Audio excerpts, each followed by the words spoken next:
أصدق الحديث كتاب الله وخير الهدي هدي محمد صلى الله عليه وآله وسلم وشر الأمور محدثاتها وكل محدثة بدعة وكل بدعة ضلالة وكل ضلالة في النار أو كما قال رسول الله صلى الله عليه وسلم.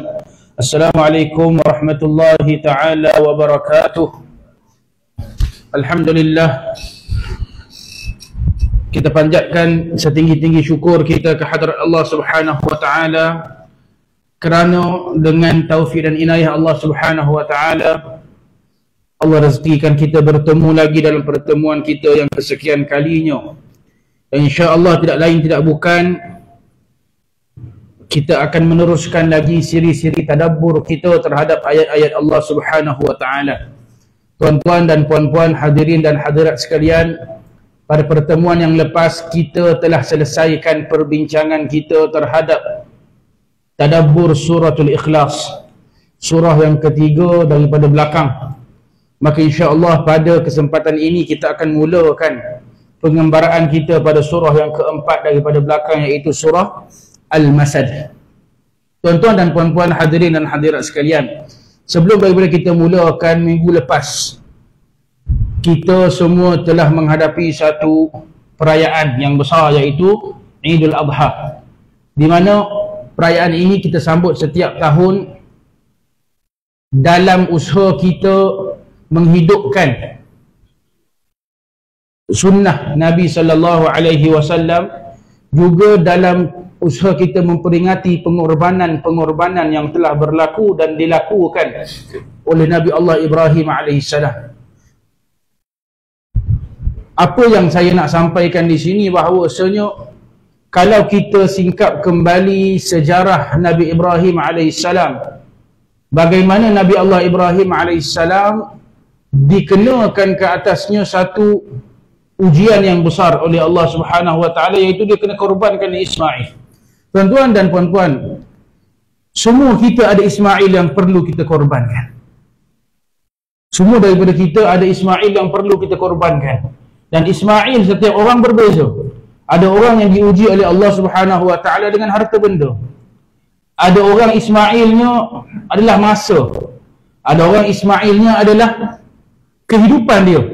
Ada orang Ismail adalah apa yang dia suka.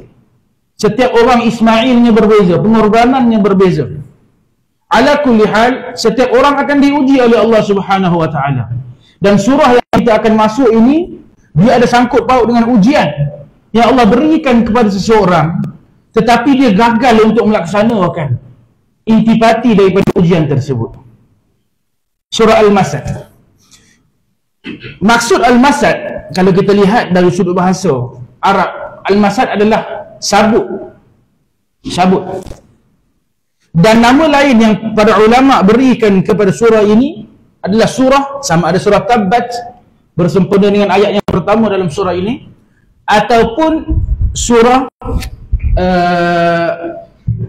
Lahab lah. Al-Masad ataupun Al-Lahab bersempena dengan nama Abu Lahab yang disebutkan oleh Allah Subhanahu wa taala dalam surah ini.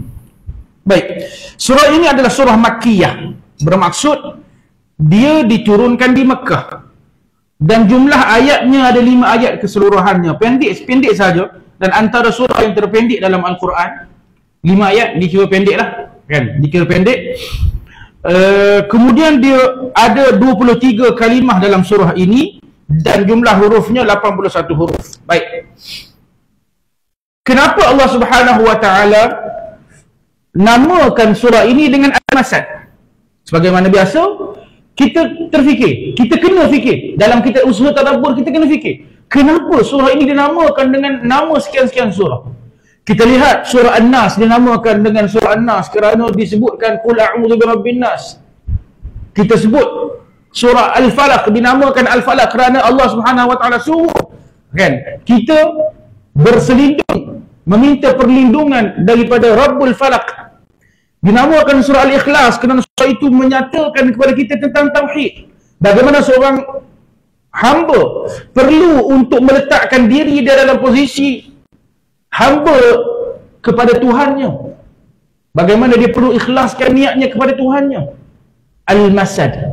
Kenapakah dinamakan Al-Masad? Tuan-tuan dan puan-puan, kerana Allah Subhanahu wa taala sebut pada pengakhiran surah ini, pada ayat yang kelima, azab yang telah Allah berikan kepada satu-satunya perempuan yang disebutkan akan terkena azab oleh Allah Subhanahu wa taala dalam Al-Quran.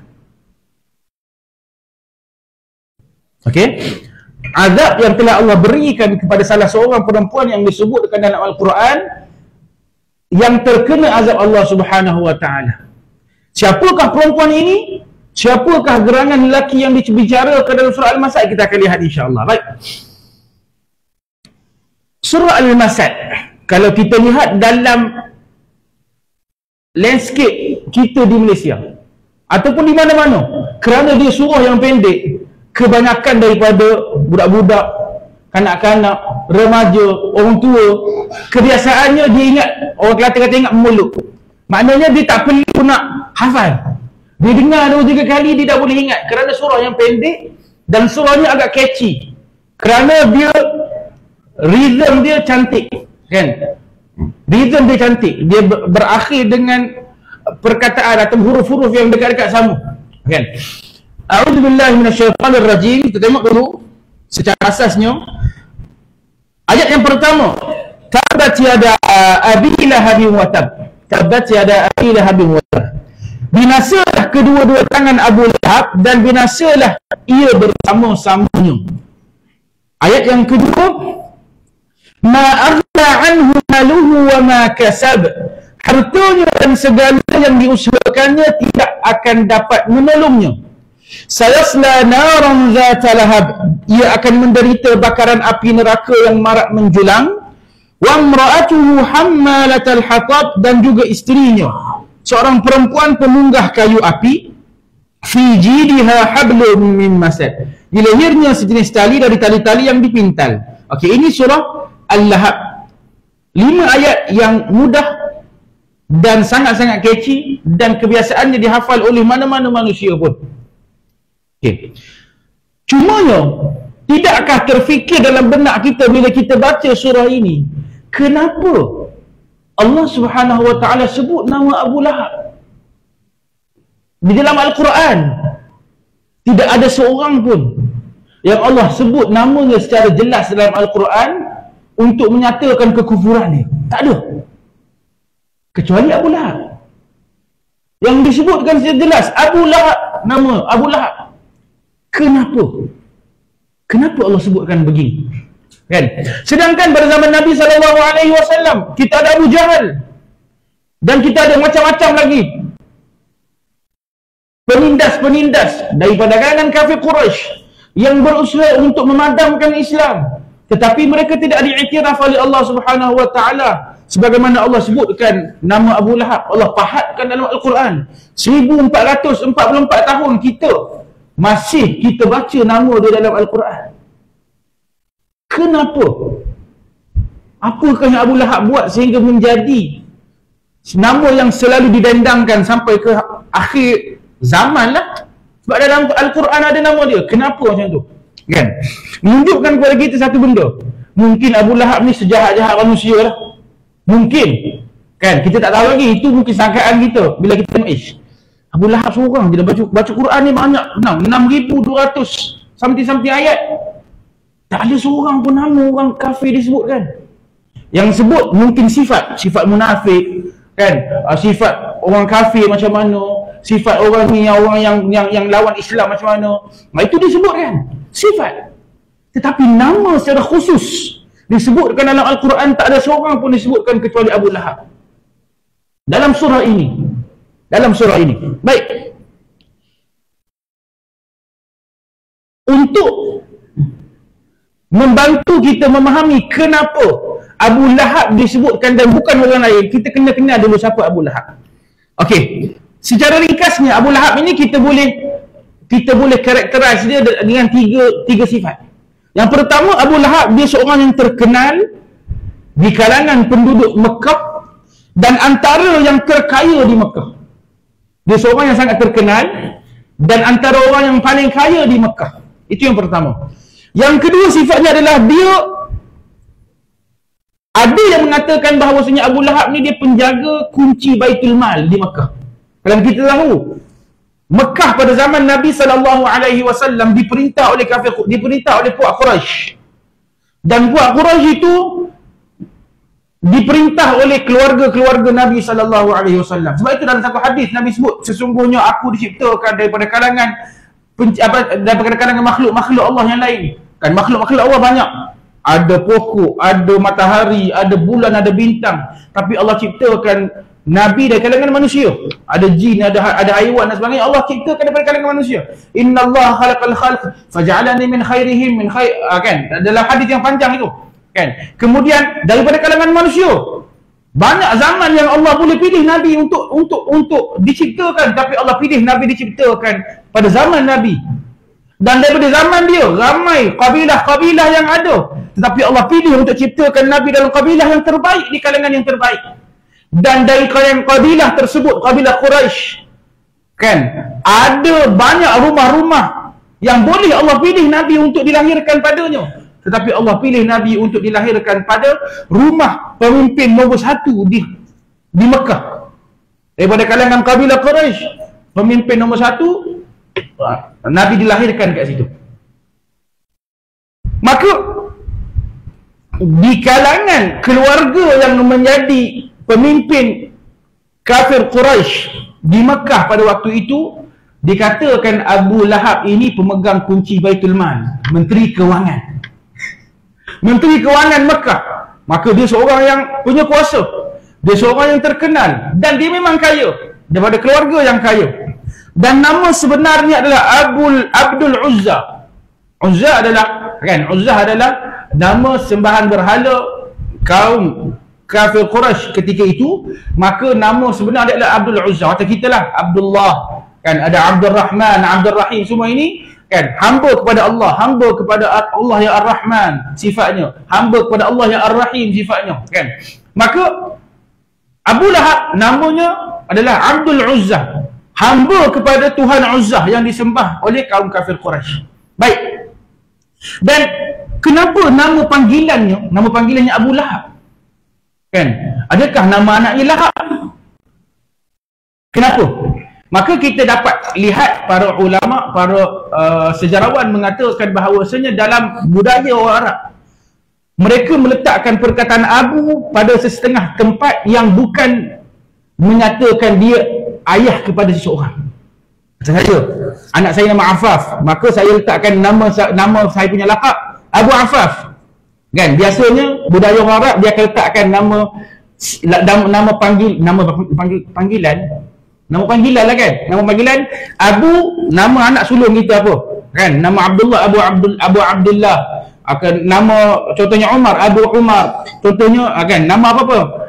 Firdaus, Abu Firdaus dan sebagainya, ataupun Ummu Firdaus, kan, kalau perempuan. Itu budaya orang Arab. Sebab itu kita akan tengok dalam kitab-kitab, bila mereka menyatakan biografi para ulama, mereka akan sebut, kan, Abu sekian, baru nama dia.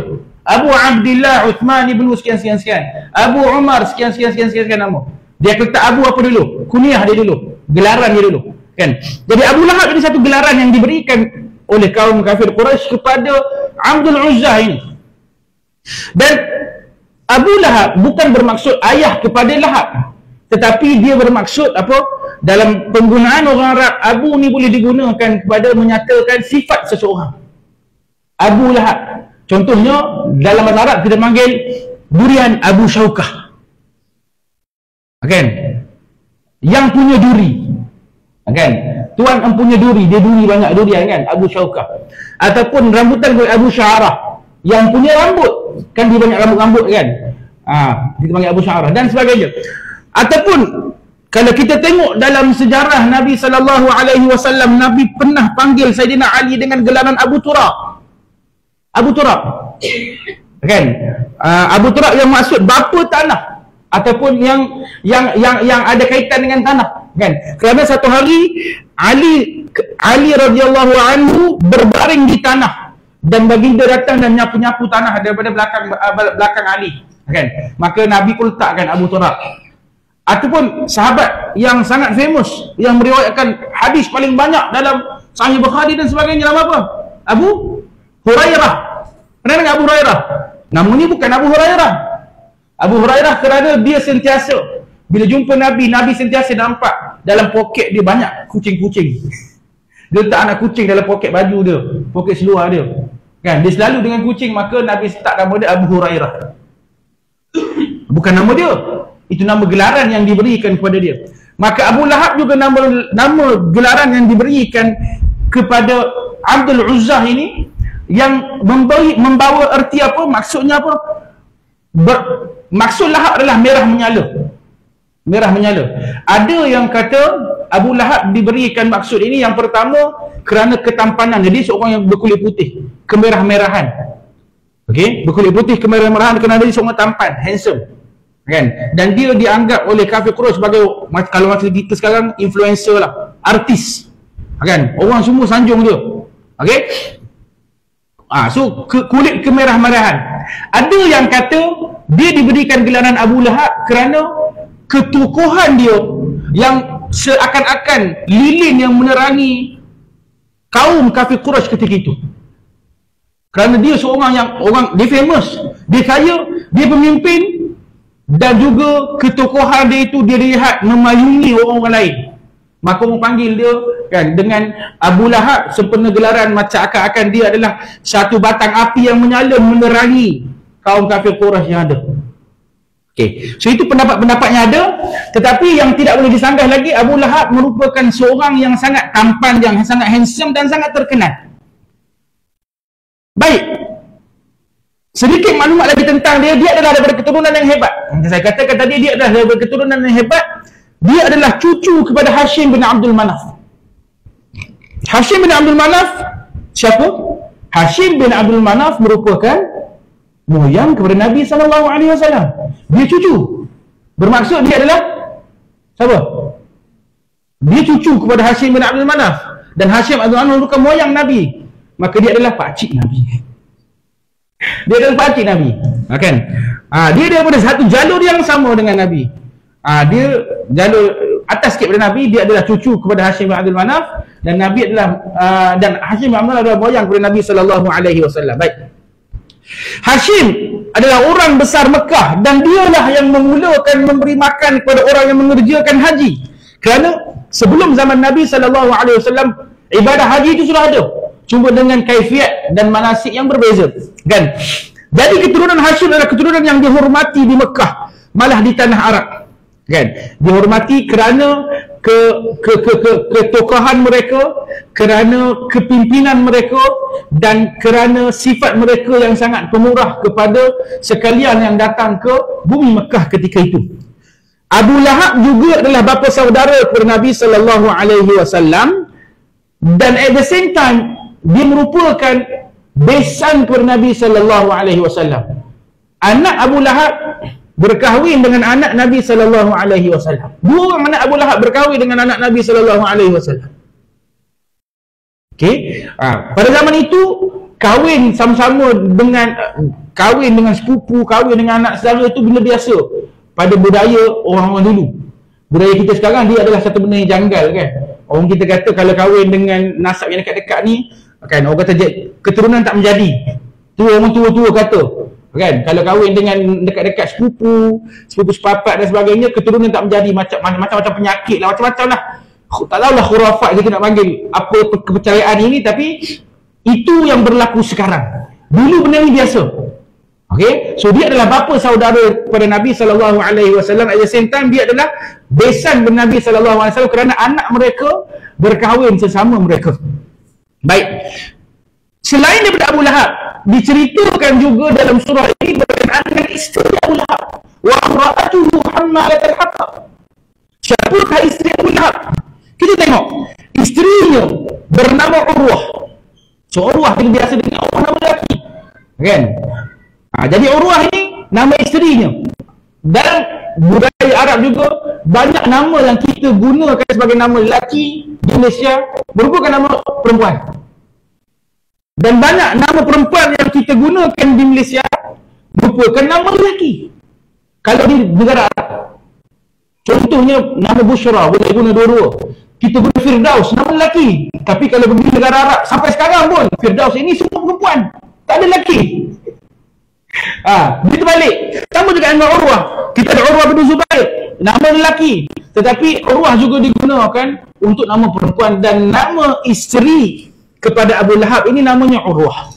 Namanya Urwah. Siapakah Urwah ni?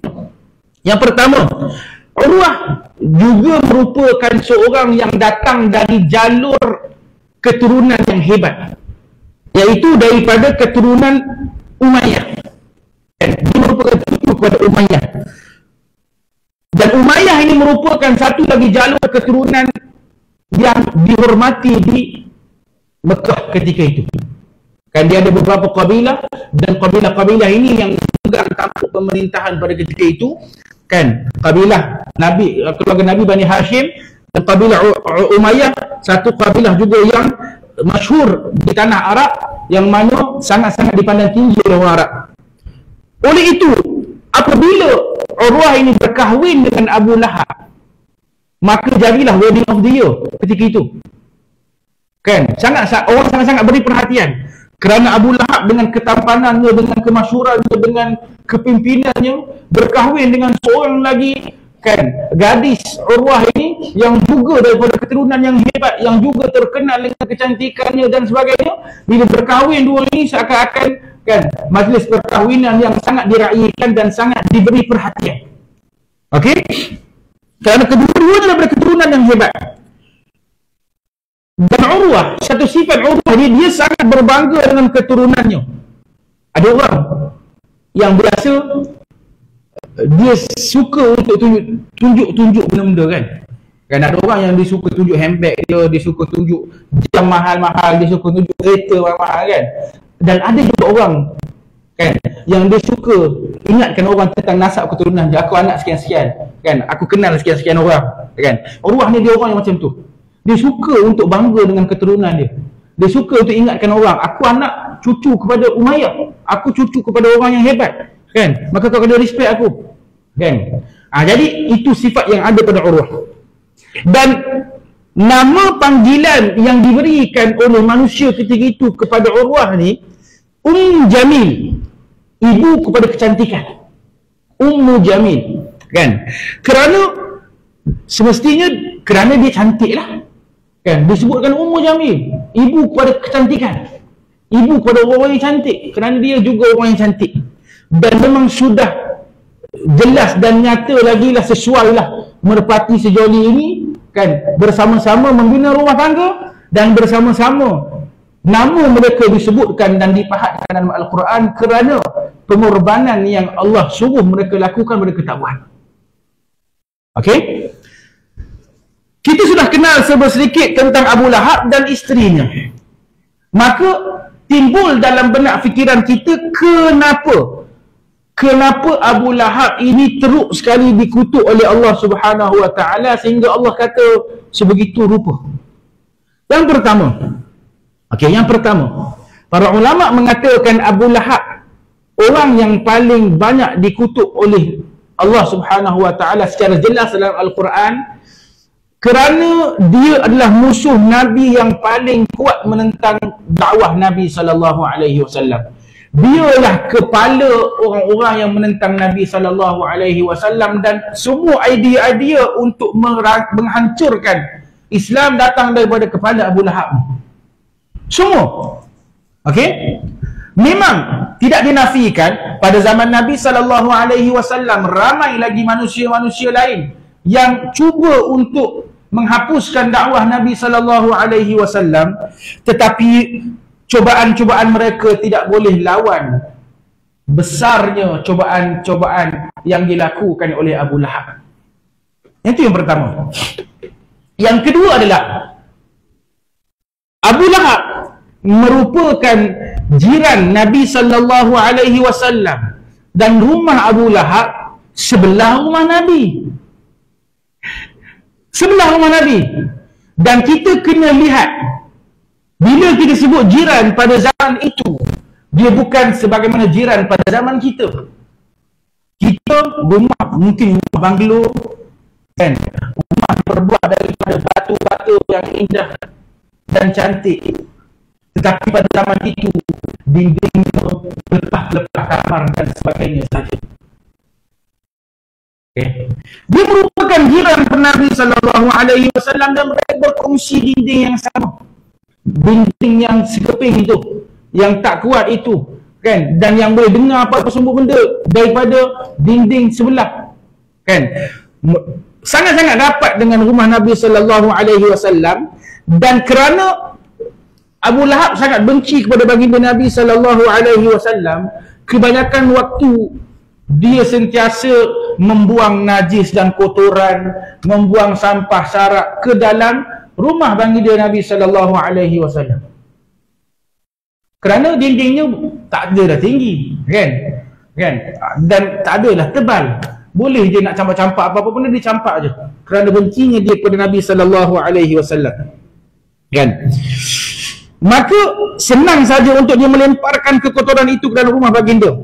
Ini adalah perbuatan yang teruk dan amat teruk sekali, dan sebenarnya melanggar adat orang Arab, yang mana orang Arab ketika itu mereka membina satu syarat lah, kerana mereka hidup dalam keadaan yang sebegitu. Ada syarat-syarat yang tidak boleh dilanggar, kan? Ada hak-hak jiran yang tidak boleh dilanggar. Antaranya adalah yang tidak membuat kerosakan pada jiran masing-masing lah. Tetapi hak ini dilanggar oleh Abu Lahab kerana kebenciannya kepada Nabi SAW yang teramat sangat. Okay, baik. Yang ketiga, dua anaknya yang telah berkahwin dengan anak-anak baginda SAW, dan ini terjadi sebelum datangnya Islam. Apabila Rasulullah SAW mula berdakwah secara terbuka, secara terang-terangan, maka Abu Lahab telah mengarahkan kedua-dua anaknya ini untuk menceraikan anak-anak Nabi SAW. Dan salah seorang daripada menantu Nabi SAW, anak Abu Lahab ini, bila datang kepada Nabi untuk menyatakan dia nak menceraikan anak baginda Nabi SAW, dia telah meludah kepada muka Nabi. Sebelum dia ceraikan tu, lafaz cerai tu, dia ludah muka Nabi dulu. Dah lah buat benda yang terkutuk, kan? Ludah muka Nabi, kemudian ceraikan anak Nabi lagi dengan arahan Abu Lahab. Begitu teruk dan jijiknya perangai mereka anak beranak ini, kan, dalam penentangan mereka terhadap dakwah Nabi SAW, kerana mereka merasakan bahawasanya Nabi merupakan ancaman kepada kekuasaan mereka. Kebanyakan daripada waktu kalau kita baca dalam sirah Nabi SAW, penentangan-penentangan ini berlaku, kan, selain daripada sudut religiusnya, sudut rohaninya, kan, kebanyakan daripada penentangan-penentangan ini berlaku kerana politik. Orang yang berada di tampuk pemerintahan risau dengan kemarahan Islam yang mula untuk nampakkan hasil. Mereka risau kekuasaan mereka terhadap politik di Mekah itu hancur. Disebabkan itu mereka cuba sedaya upaya untuk menghapuskan dakwah Nabi SAW, kerana dia bukan hanya menjadi ancaman kepada agama mereka, tetapi dia menjadi ancaman kepada kekuasaan mereka. Dan bila anak kepada Abu Lahab ini datang meludah muka Nabi SAW, datang menceraikan anak Nabi SAW, Nabi telah berdoa. Nabi mendoakan keburukan untuk dia, kerana dia telah buat benda yang tiba-tiba. Kalau kita, orang datang ludah muka kita, rasanya lunyai dah budak tu. Kan? Kalau kita sekarang, tapi Nabi tak, Nabi sabar dan Nabi berdoa, tapi Nabi doa supaya Allah berikan keburukan untuk dia, kan? Apabila Abu Lahab dengar Nabi SAW doakan keburukan untuk dia, dia jadi takut. Dan bila orang takut, kan, itu bertanda sebenarnya dia membenarkan dalam hati dia. Dia membenarkan bahawa Nabi ni somebody. Kerana bila Nabi doa tu, dia takut. Dia takut betul-betul terjadi keburukan itu kepada dia. Apa yang dia buat? Macam mana Nabi tahu dia takut? Macam mana sejarawan tahu Abu Lahab ni takut dalam hati dia? Kerana bila Nabi doakan keburukan kepada anak dia, Abu Lahab telah meletakkan beberapa pengawal bodyguard untuk kawal anak dia, takut-takut ancaman berlaku. Dia letak pengawal tu bodyguard, takut-takut apa-apa benda kecelakaan yang berlaku kepada anak dia ni. Kan begitu takutnya dengan doa Nabi, takut kena tulak doa Nabi ni kan. Nabi doakan supaya dia Nabi doakan supaya dia menghadapi keburukan dan sebagainya. Dia letakkan pengawal dan bodyguard untuk sentiasa mengawali anak dia. Pergi mana-mana pun kena ada bodyguard. Kan begitu takutnya dia. Maknanya dalam sudut jauh dalam sudut hati dia percaya bahawa Nabi ni sambati. Kerana dia takut, dia letakkan pengawal. Kan? Tetapi kan qadar Allah telah mentakdirkan doa Nabi itu doa yang sangat-sangat makbul.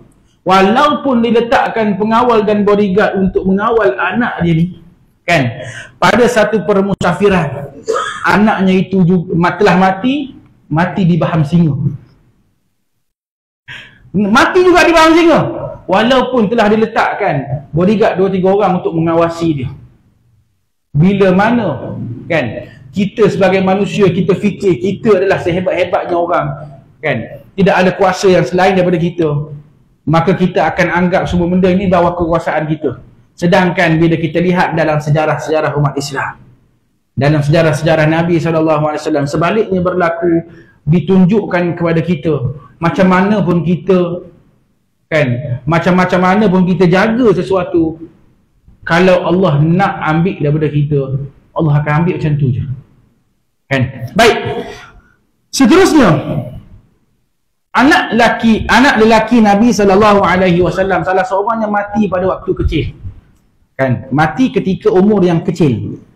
Bila mana Abu Lahab tahu bahawasanya anak Nabi SAW ni meninggal dunia, apa yang dia buat? Dia meraihkannya dengan gembira. Dia meraihkannya dengan gembira. Orang biasa, walaupun kita contohnya bermusuh dengan mana-mana orang, kalau ada kematian daripada kalangan keluarga dia, anak dia meninggal, isteri dia meninggal, kita akan rasa, kan, walaupun kita bermusuh dengan dia, kita akan rasa lembut hati sikit, bagi ucapan takziah ke kat dia, bersabarlah banyak-banyak ke, walaupun kita akan konsol dia macam-macam mana pun. Biasanya, walaupun dia musuh kita, kebiasaannya. Tapi begitu jahatnya hati Abu Lahab ni bila anak Nabi meninggal, yang merupakan cucu saudara dia meninggal, dia meraihkannya. Dia ajak orang untuk raihkan, kan kegembiraan yang dia rasa. Sedangkan itu cucu saudara dia. Kan? Ini antara contoh-contoh kebiadaban yang dibuat oleh Abu Lahab kepada Nabi SAW, sehingga Allah angkat dia, bukan angkat dia menjadi satu tokoh yang diingati kerana kebaikan dia, tapi Allah angkat dia dan Allah pahatkan dia dalam Al-Quran, namanya dalam Al-Quran sebagai tokoh yang sampai bila-bila dilaknat oleh Allah Subhanahu Wa Taala. Ajaib, kan? Ada manusia yang sebegitu rupanya, kan? Baik. Malam ini kita habiskan dengan satu hadis daripada Ibn Abbas radhiyallahu anhu. Ibn Abbas kata apa? Hadis ini disebutkan dalam Sahih Al-Bukhari, disebutkan oleh bermacam-macam lagi ulama hadis dalam kitab-kitab mereka kerana kekuatan hadis ini, kan, Sahih Bukhari diriwayatkan oleh Al-Bukhari, maka kekuatan hadis ini, sanad hadis ini tidak perlu dipertikaikan lagi kerana dia semulia-mulia sanad. Maka hadis ini diriwayatkan oleh Ibn Abbas radhiyallahu anhu bahawasanya anna an-nabiy sallallahu alaihi wasallam kharaja ila al-Batha فصعد الجبل فنادى يا صباحاه فاجتمعت إليه قريش فقال أرأيتم إن حدثتكم أن العدو مصبحكم أو ممسيكم أكنتم تصدقوني قالوا نعم قال فإني نذير لكم بين يدي عذاب شديد فقال أبو لهب ألهذا جمعتنا تبا لك فأنزل الله تبت يد أبي لهب وتب. Hadis ini menceritakan kepada kita sebab wurud surah ataupun sebab nuzul surah Al-Masad ni lah. Maksud hadisnya apa? Pada suatu hari, kan, bahawasanya Nabi SAW dia telah keluar ke satu bukit yang dinamakan, satu kawasan berbukit namanya Batha, kan. Nabi keluar ke Batha, Nabi telah pergi ke Batha Kemudian Nabi telah naik bukit-bukit yang ada di Batha. Dan biasanya apa yang Nabi buat ini kebiasaannya dibuat oleh orang Arab bila mana mereka nak panggil masyarakat. Di masa itu tak ada mikrofon, tak ada menara dan sebagainya. Yang mereka buat kalau nak panggil orang, suruh orang datang ramai-ramai, mereka naik ke bukit mana-mana, mereka laung. Naik ke bukit Uhud, laung. Naik ke bukit Safa, mereka laung. Datang, dengar. Kan? So Nabi pun naik ke bukit di kawasan Batha. Nabi pun panggil, ya sabahah, wahai kaum, datang. Kan? Datang. Maka bila ramai dah berkumpul, kan, cuba bayangkan, bila ramai berkumpul daripada kalangan orang Quraisy, berkumpul ramai ni kat bawah ni kan. Maka Nabi berkata, ara'aytum in haddathtukum, adakah kamu lihat kalau aku ceritakan pada hari ini, kalau aku bagi tahu kamu pada hari ini, di belakang bukit itu ada musuh-musuh yang nak menyerang kamu, adakah kamu percaya kepada aku? Okay. Ini adalah satu bentuk, kalau dalam pendidikan kita panggil sebagai satu set induksi, introduction kita untuk memperkenalkan sesuatu, untuk menarik perhatian kita, kan?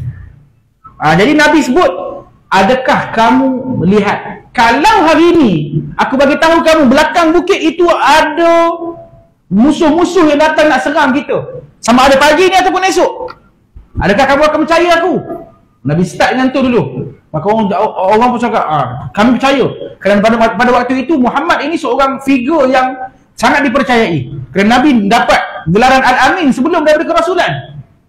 Kerana Nabi sangat dipercayai oleh orang kafir Quraisy.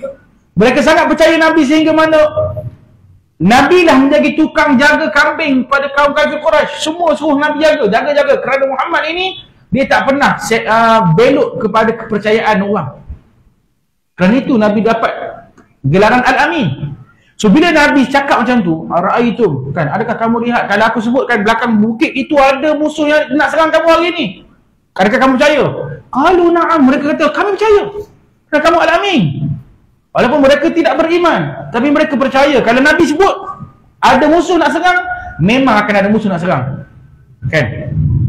Maka bila mereka kata kami percaya wahai Rasulullah, maka Nabi kata fa inni nadhirun lakum, sesungguhnya aku ini utusan Allah yang dihantar kepada kalian untuk memperingatkan kalian tentang azab Allah yang akan menimpa kalian kalau kalian tak beriman. Fa inni nadhirun lakum baina yaday azabun syadid, sesungguhnya aku adalah pemberi peringatan kepada kalian. Aku memperingatkan kalian tentang azab yang Allah sediakan kepada kalian kalau kalian tidak beriman kepada Allah. Itu yang Nabi sebut. Di kalangan orang yang mendengar, ada satu figura yang tidak asing lagi di kalangan Quraisy, iaitu Abu Lahab. Dia juga datang bila Nabi panggil, ya sabahah, dia juga datang. Dia nak dengar Muhammad nak kata apa. Begitu juga kalau kita tengok ketika Nabi turun daripada Isra' Mi'raj, kan, pagi itu Nabi naik bukit Safa, Nabi sebut ya sabahah, semua berkumpul. Nak cerita, Abu Lahab pun ada, naik juga. Kerana kebiasaannya mereka nak dengar apa yang orang nak bagi tahu. Bila mana semua orang kata percaya kepada Nabi, Nabi kata sesungguhnya aku adalah pemberi peringatan kepada kamu tentang azab yang Allah sediakan kepada kamu kalau kamu tak beriman. Maka Abu Lahab kata apa? Tabbal laka, celaka kamu wahai Muhammad, alihadza jama'tana, kerana ini kamu kumpulkan kami, benda yang tidak ada faedah kamu kumpulkan kami, panas-panas ni. Marah dia marah Nabi, dia celakakan Nabi, kan? Dalam satu riwayat, kan, disebutkan tabbal laka sa'iral yaum, celaka kamu wahai Muhammad dan celakalah kamu berhari-hari, setiap hari kamu celaka. Marah betul dia, kerana ini kamu kumpulkan kami, kan? Ini adalah satu peristiwa yang merupakan titik tolak kenapa surah Al-Masad ini diturunkan oleh Allah Subhanahu wa taala. Kan? Maka disebutkan dalam hadis Ibn Abbas ni, fa anzalallah, maka ketika mana selepas Abu Lahab mencelakakan Nabi, tabbal laka sa'iral yaum, tabbal laka ya Muhammad alihadza jama'tana, maka turunlah ayat tabbat. Allah gunakan perkataan yang sama. Dia sebut tabballaka ya Muhammad, tabballaka sayral yaum. Allah sebut tabbat. Kan? Tabbat apa tadi? Tabbat yada Abi Lahab wa tab. Kan? Celakalah kedua-dua tangan Abu Lahab. Mungkin kan? Mungkin Abu Lahab tunjuk pada Nabi ke dan sebagainya, sehingga Allah Subhanahu wa taala sebut tabbat yada Abi Lahab wa tab, menggunakan sirah perkataan yang sama dengan apa yang Abu Lahab ucapkan. Ajaib. Okey? Dari sudut sisi yang lain diriwayatkan satu hadis lagi. Kan disebutkan tak azan lagi, kita tambah satu lagi hadis daripada siapa ni? Daripada Abdurrahman ibn Abi Zinad, daripada ayahnya, qal akhbarani rajulun yuqal lahu, kata ayah kepada Abdurrahman ibn Abi Zinad, seorang lelaki telah mengkhabarkan kepada saya, disebutkan kepadanya Rabi'ah bin Abbad daripada Bani Dil. Ketika itu dia seorang Arab jahiliyah sebagaimana orang lain. Maka ketika Nabi panggil tu, dia antara orang yang sahut panggilan Nabi tu. Maknanya selain dari Abu Lahab, ada juga yang sahut panggilan Nabi. Bila Nabi kata fa inni nadhirun lakum baina yaday 'adzabun syadid, orang dengan set induksi yang Nabi presentkan kan, orang percaya dan orang beriman ketika itu. Abu Lahab dia yang kan murayan kan. Jadi Rabi'ah bin Abbad ni dia kata ra'aitu Nabi sallallahu alaihi wasallam fil jahiliyah fi suq Dzil Majaz wa huwa yaqul, kan, pada satu hari ketika mana aku masih lagi pada zaman jahiliyah aku, kan, aku nampak Nabi di satu pasar, kan. Di satu pasar Nabi kata apa? Nabi kata ya ayuhan nas qulu la ilaha illallah tuflihu. Wahai manusia, sebutlah kamu tiada Tuhan selain daripada Allah, sebutlah kamu kalimah tauhid ini, maka kamu akan berjaya. Nabi sebut gitu. Wan nas mujtami'un alaih, dan ketika itu ramai manusia yang duduk, kan, dengar seruan baginda ni, dakwah baginda ni. Wara'ahu rajulun wadi'ul wajh ahwalu dhu ghadiratain, dan di belakang baginda, di kalangan ramai-ramai itu, ada seorang lelaki yang mana muka dia macam bermasalah, macam nak cari pasal, kan. Yaqul innahu sabi'un kadhibun yatba'uhu haythu dhahab fasa'altu anhu faqala hadha amru Abu Lahab, kan. Dia kata sesungguhnya orang ni orang yang penipu, tak boleh percaya, jangan dengar kata-kata dia. Okay, azan. Azan dulu ke? Azan dulu, sila. Lepas tu saya sambung sikit insya-Allah.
Okey, kita sambung sikit.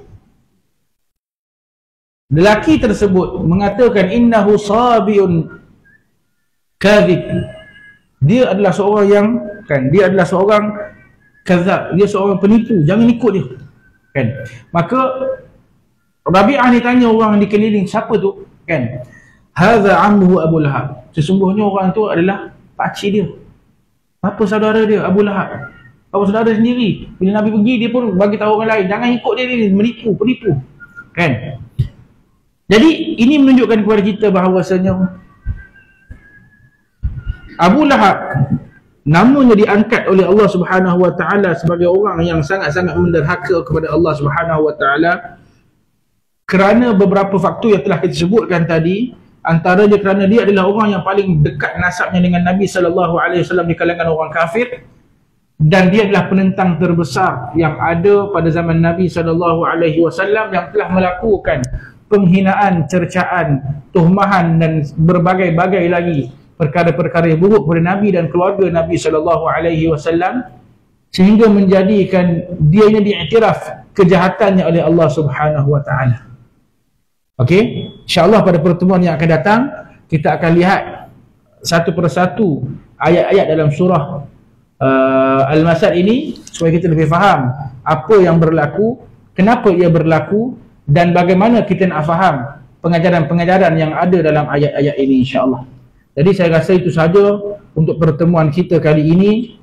Saya mohon maaf jika ada terkasar bahasa, tersilap bicara. Insya-Allah kita akan bertemu lagi dalam pertemuan kita yang seterusnya, membicarakan saki-baki daripada perbahasan surah Al-Masad.